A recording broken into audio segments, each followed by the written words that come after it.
Maintenant, parlons des conditions. La première condition, on l'a dit, battre l'Irak, si possible sans encaisser, et si possible avec plusieurs buts. Ensuite, il faut regarder Espagne contre Uruguay.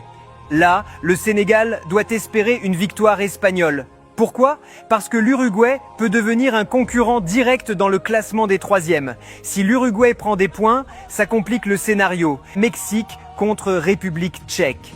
La Tchéquie est dans le classement des meilleurs troisièmes. Si elle prend des points, elle peut rester devant.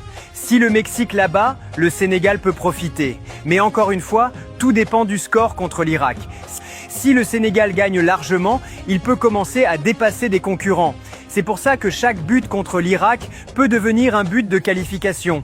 Si l'Équateur gagne ou prend un point, le Sénégal peut être bloqué. Si l'Allemagne gagne, l'Équateur reste en danger. Donc pour le Sénégal, une victoire allemande serait une bonne nouvelle. Ensuite, il y a Côte d'Ivoire contre Curaçao. Parce que si les éléphants gagnent ou font match nul, ils peuvent empêcher Curaçao de devenir un problème. On regarde l'intérêt du Sénégal. Et l'intérêt du Sénégal, c'est que la Côte d'Ivoire bloque Curaçao. Il y a ensuite Corée du Sud contre Afrique du Sud. Le Sénégal doit espérer que la Corée fasse le travail.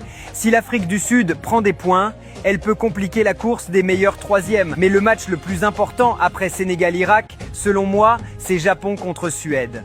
Là, il faut être très clair, la Suède est bien placée dans le classement des meilleurs troisièmes. Elle a déjà un dossier plus solide que le Sénégal. Si elle prend un point contre le Japon, la porte devient beaucoup plus étroite. Si elle gagne, c'est presque fini pour ce scénario. Mais si le Japon gagne, surtout avec un score qui fait baisser la différence de but de la Suède, le Sénégal peut retrouver une vraie ouverture.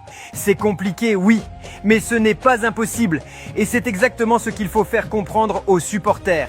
On ne doit pas vendre du rêve vide. On ne doit pas faire croire que le Sénégal est tranquille. Le Sénégal n'est pas tranquille du tout. Il est en grand danger. Mais on ne doit pas non plus mentir dans l'autre sens en disant que tout est fini alors que mathématiquement, il reste une chance.